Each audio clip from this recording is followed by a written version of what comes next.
నా భూతో నా భవిష్యత్. కేవలం 9% VAతో మన మర్రి గోల్డ్ అండ్ డైమండ్స్ లో నక్షి మేళా.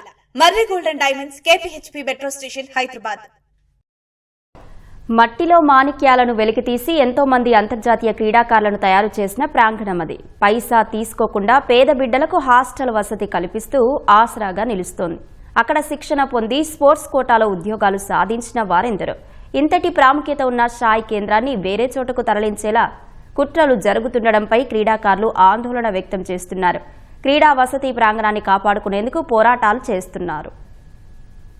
కర్నూలులో sports authority of India SAI కేంద్రం 2001లో పురుడు పోసుకుంది. ఆర్థిక ఇబ్బందులు ఉన్న పిల్లలకు హాస్టల్ వసతి కల్పిస్తూ ఉచిత శిక్షణ ఇవ్వటమే ప్రధాన లక్ష్యం. మొదట్లో హాకీ, బాస్కెట్బాల్, ఫుట్బాల్, తైక్వాండో, హ్యాండ్బాల్లో శిక్షణతో కళకళలాడేది. నిత్యం వందల మంది విద్యార్థులు గేమ్స్ ఆడుతూ సందడి చేసేవారు. తర్ఫీదు పొంది జాతీయ, అంతర్జాతీయ స్థాయి క్రీడాకారులుగా ఎదిగారు. కానీ ఈ సాయి కేంద్రం క్రమంగా ప్రాభావం కోల్పోతూ వస్తోంది. ఒక్కో క్రీడ కనుమరుగవుతూ వస్తోంది. ప్రస్తుతం తైక్వాండో, హ్యాండ్బాల్ మాత్రమే మిగలగా 40 మంది విద్యార్థులే ఉన్నారు.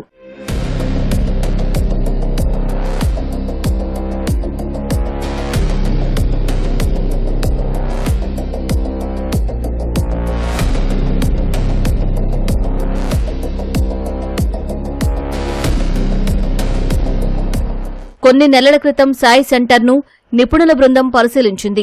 క్రీడాకారులు ఉంటున్న వసతి గృహం శిథిలావస్థకు చేరుకుందని గుర్తించింది. కొత్త భవన నిర్మాణం కోసం నివేదిక పంపగా కేంద్రం 50 లక్షల రూపాయలు మంజూరు చేసింది. బెంగళూరుకు చెందిన ఓ సంస్థ పనులు చేజిక్కించుకుంది. భవనం పూర్తయ్యే వరకు అవుట్డోర్ స్టేడియంలో ఉన్న మల్టీపర్పస్ భవనంలో క్రీడాకారులకు వసతి కల్పించాలని నిర్ణయించారు. ఈలోపే కర్నూలు సాయి కేంద్రాన్ని తిరుపతికి తరలించాలని ఉత్తర్వులు రావడం క్రీడాకారులు, తల్లిదండ్రుల గుండెల్లో రాయిపడినట్లయింది. సాయి కేంద్రాన్ని కర్నూలులోనే కొనసాగించాలంటూ నిరసనలకు దిగారు. గతంలో ఇక్కడ ఫుట్బాల్ హాస్టల్ ఉండేది, మళ్ళీ ఇప్పుడు పునఃప్రారంభించాలి. మాకు చాలా ఇబ్బందిగా ఉంది. ఖచ్చితంగా ఇక్కడే ఉంచాలి, తిరుపతికి తరలించకూడదు. సాయి హాస్టల్ ఇక్కడ ఉంటేనే మా అందరికి బాగా సపోర్ట్ గా ఉంటుంది. మేము ఇక్కడే ఉండగలుగుతాం. మళ్ళీ ఇంప్రూవ్ అవ్వాలంటే మాకు ఇవన్నీ ఫెసిలిటీస్ ఉండాలి. తరలించకండి, కర్నూలులోనే ఉంచండి. ఈ ఇయర్ సాయి అడ్మిషన్స్ ఏమి ఇవ్వలేదు. కర్నూలు నుంచి తిరుపతికి చేంజ్ చేస్తారంట సాయిని. దానివల్ల మా భవిష్యత్తులన్నీ కోల్పోతాం మేము. ఎందుకంటే ఫుట్బాల్ పైన చాలా మంది ఆధారపడి ఉన్నారు. మా ఫ్యూచర్ తర్వాత రేపటి భవిష్యత్తు బాగుండాలంటే సాయి హాస్టల్ ఇక్కడే ఉండాలి. సాయి కేంద్రం మార్పుపై తీవ్రమైన వ్యతిరేకత రావడంతో తరలింపు ప్రక్రియను వెనక్కి తీసుకున్నట్లు అధికారులు ప్రకటించారు. అయితే తాజాగా వసతి పొందుతున్న క్రీడాకారులను ఇళ్లకు పంపేయడం, ఈ ఏడాదికి సంబంధించి అడ్మిషన్లు జరపకపోవడం మళ్లీ ఆందోళనలు చేపట్టారు. లోగుట్టుగా సాయి కేంద్రాన్ని తరలించేలా కుట్రలు జరుగుతున్నాయని ఆరోపణలు వినిపిస్తున్నాయి. హాస్టల్ శిథిలావస్థకు చేరుకుందన్న కుంటి సాకుతో ఏకంగా సాయి కేంద్రాన్ని తరలించడం దుర్మార్గమంటున్నారు. ఈ దుస్థితికి సాయి కర్నూలు ఇన్ఛార్జ్ కార్తికేయన్, కోచ్ల అసమర్థతే కారణమంటూ మండిపడుతున్నారు.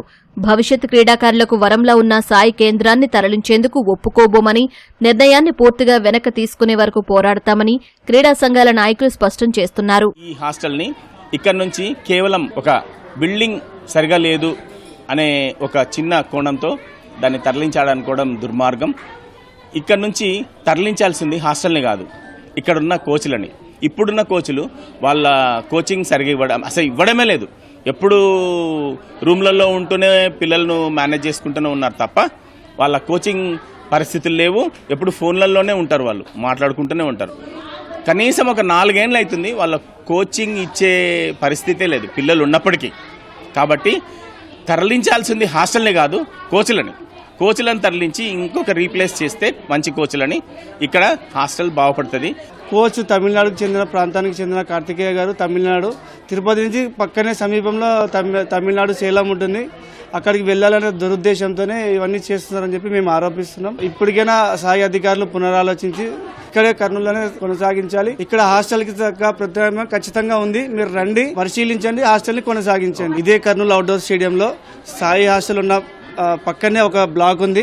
కేవలం 10 అడుగులు వేసే ఒక బ్లాక్ ఉంది. అదే బ్లాక్ లో దాదాపు ఒక హాల్లో 70 మంది క్రీడాకారులు వసతి ఏర్పాటు చేయొచ్చు.